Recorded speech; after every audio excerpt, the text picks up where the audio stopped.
So now let's just have a recap of what we have studied from our previous discussion. So from our previous discussion, we have defined pre-stress concrete design, and uh, we have known it as the design of concrete structures which have been introduced to internal stresses prior to carrying of total intended load. Therefore, that's why it's called pre-stress. Pre meaning before or prior to carrying the total intended load, and stress meaning it has been introduced to internal stresses with the purpose of counteracting the stresses that will result from the applied load on the pre-stress concrete element. So that is our definition from our last discussion. Another thing that we have discussed last time is uh, the advantages of using pre-stressed concrete.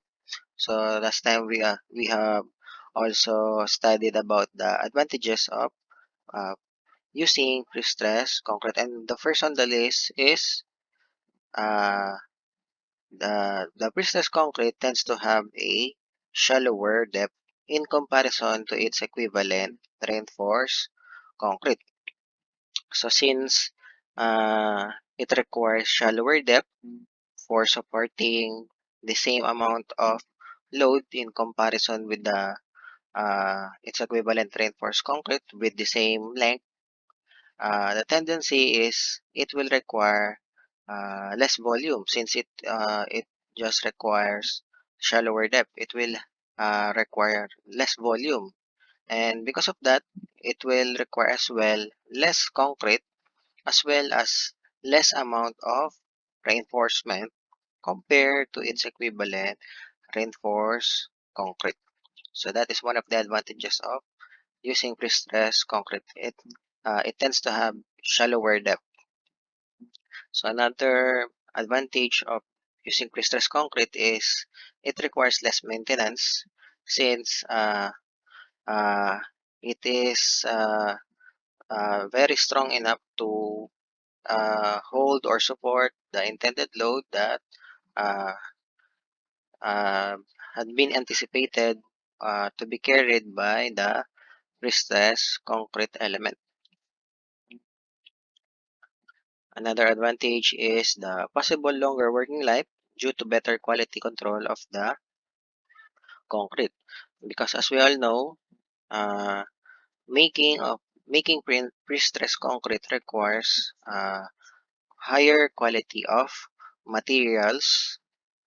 Therefore, to have a better quality of materials, therefore there must be a better quality control or quality assurance of the concrete that is being used on that particular pre-stressed concrete. Another advantage is lighter foundations due to smaller weight of the stru- uh, superstructure. Actually, this will be resulting from the first advantage since the pre-stressed concrete, especially on the superstructure part of a building, will require shallower depth, therefore will require smaller volume, of members. Therefore, the tendency is the superstructure will tend to have smaller weight. So since the superstructure is lighter, therefore the tendency in terms of the foundation, the foundation will support lighter weight coming from the superstructure, resulting to smaller dimensions of foundations. And if the foundations will have a smaller dimension, therefore, the tendency is it will be lighter as well in terms of weight, just like what happened on the superstructure parts. Another advantage of using pre-stressed concrete is it is good for long spans to reduce cracking and long-term deflection. And since we have advantages, we also have disadvantages of using pre-stressed concrete. Actually, the disadvantages of prestressed concrete, just like what I've said from the previous meeting, are all usually due to the higher costs that being induced by using pre-stressed concrete, especially the materials and the pre-stressing operations.